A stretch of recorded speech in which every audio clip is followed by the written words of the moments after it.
Mga kabunyog, mga kababayan, magandang araw sa inyong lahat. Welcome po sa isa na namang episode dito po sa ating Veritas.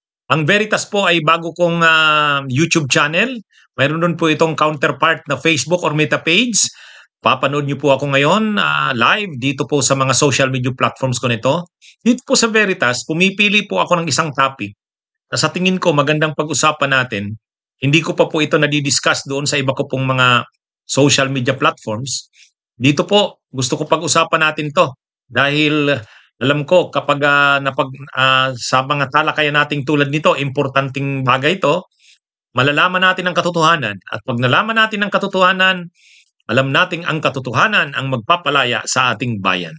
O ito mga kabunyog, noong isang araw, laman ng mga balita, acquitted, pinawalang sala sina Enrile, si Napoles, yung dating chief of staff ni Enrile na si Attorney Gigi Reyes, acquitted sila.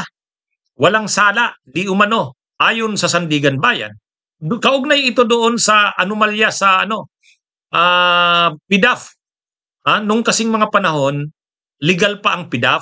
Bawat senador, bawat kongresista may PDAF. Hindi pa yan dinideklarang unconstitutional or illegal ng Korte Suprema. Kaya yung mga senador noon, talagang mayroon sa kanilang binibigay na PDAF. Halimbawa, 500 million sa isang senador. O tapos, ilalagay niya yan kung saan-saan ang mga projects niya.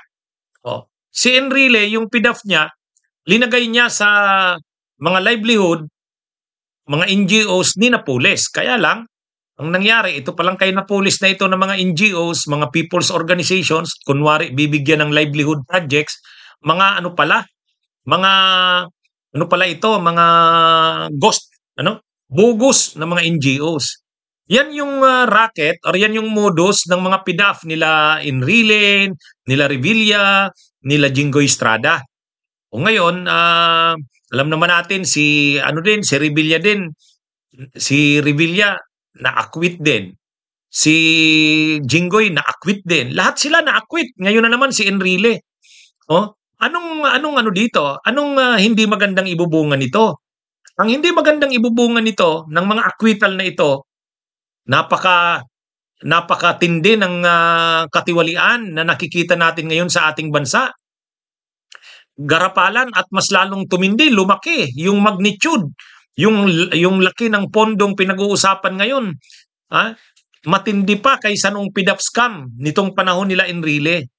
Ang problema, yung ganitong mga kaso, tapos garapalan na ginawa noon, ganito rin ang nangyayari ngayon. Tapos ang lalabas sa mga desisyon ng Sandigan Bayan at ng mga korte ay acquittal. Napaka hindi magandang mensahe ang ang ibubunga nito. Hindi magandang mensahe ito sa laban natin, laban sa katiwalian. Kasi habang tayo nakikipaglaban na mapanagot ang lahat ng tiwali, ito namang Sandigan Bayan at itong mga korte natin ay ina-acquit ang mga akusado. Hindi maganda. Dapat makakita tayo ngayon ng nakukonvict. Yan ang dapat makita ng ating sa ating bayan ngayon. Sa katunayan, dito pa lang sa mga investigasyon sa mga anomalya sa flood control, ang gusto ng taong makita may makulong. May makulong na ngayon. Ngayon dapat mayroon ng nakikitang napapanagot, naaaresto, nakukulong. At hindi lang dapat ang maaresto, makasuhan, makulong ay mga ordinaryo lang na kontraktor, mga ordinaryo lang na official ng DPWH o ng gobyerno. Kailangan mga politiko. Mga politiko na na mga kilala na talagang may mga sangkot sa mga anomalya. Ang problema ang nangyayari ngayon, pahirapan. At ang iniisip ng mga ahensya ng gobyerno, due process, kailangan daw maging impartial sa investigasyon, kailangan daw maging patas sa investigasyon, kailangan daw pangalagaan din ang karapatan ng mga resource persons, ng mga akusado. So, sobra nilang binastos ang ating bayan. Sobra nilang ginarapal ang ating bayan. Ninakaw nila ang pundo ng bayan. At hindi lang maliit na halaga dito ang pinag-uusapan. Sinira nila halos ang laki ng epekto nito sa ating ekonomiya. Tapos ngayon ang iniisip ng mga ahensya ng gobyerno, ang iniisip ng mga institusyon ng gobyerno na dapat magpanagot sa kanila ay yung karapatan nila, yung kanilang proseso na kailangan pangalagaan ang kanilang karapatan at proseso. Hindi natin sinasabi na wag kilalanin ang kanilang karapatan. Hindi natin sinasabi na hindi sila bigyan ng due process. Pero kailangan bang napakatindi ng ating sa kanila, ng ating pagsaalang-alang sa kanila? Kailangan ba na dito hindi na pa naman guilty o hindi pa naman conviction ang pinag-uusapan natin. Investigasyon pa lang. And yet sa investigasyon pa lang, ang dami na nating sinasaalang-alang. Halimbawa ang ICI.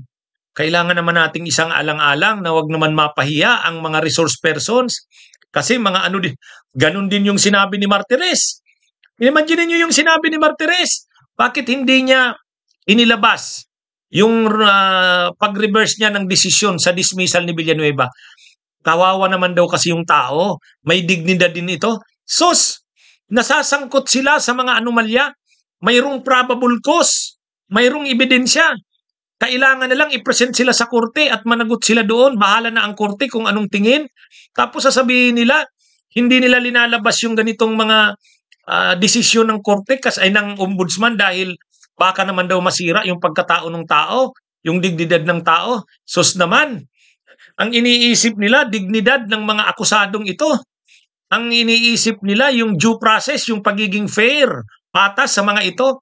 Samantalang ang pinag-uusapan natin dito, garapalan, bastusan, na pagnanakaw sa pera ng bayan. Tapos ang iniisip ng ombudsman, nung panahon ni Martires, ang iniisip ng mga ahensya ng gobyerno, ay panay pabor sa kanila, pagbibigay sa kanila ng pabor. Due process daw, impartiality daw, pagiging fair daw. Sos!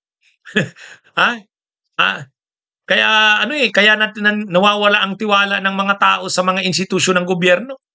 Kasi mas pinuproteksyonan ang mga taong ito, na mayroon namang mga reasonable basis para sila'y isailalim sa ang ginawa nila, hindi naman ito wala man lang kaibibidensya, mayroon, ang dami na, sobra-sobra na nga.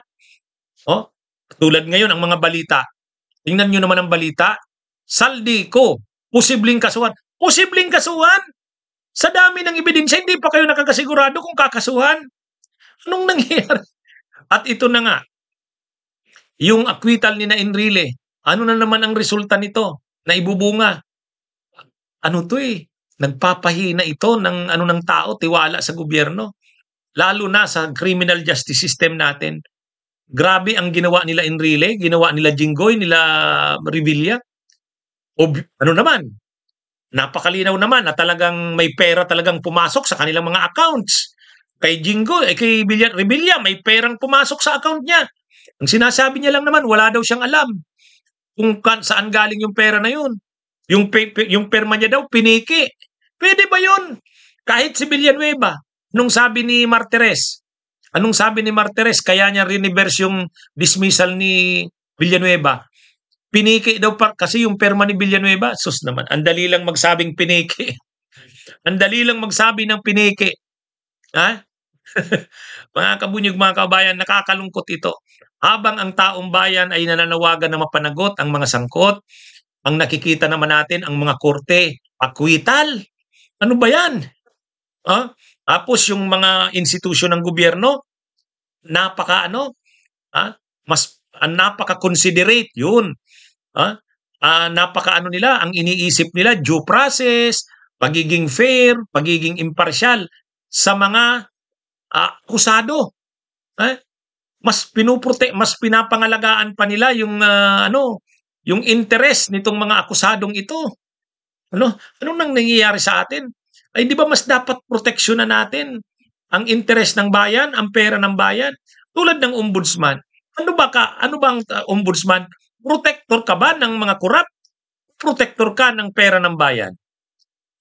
Do'n pa lang ang laking ano na, eh. Kaya itong nangyari ngayon na ito, itong desisyon na ito sa acquittal nina Enrile at iba pa, hindi maganda ang ibubunga nito. Mawawalan na talaga ng tiwala nito ang taong bayan. Hmm?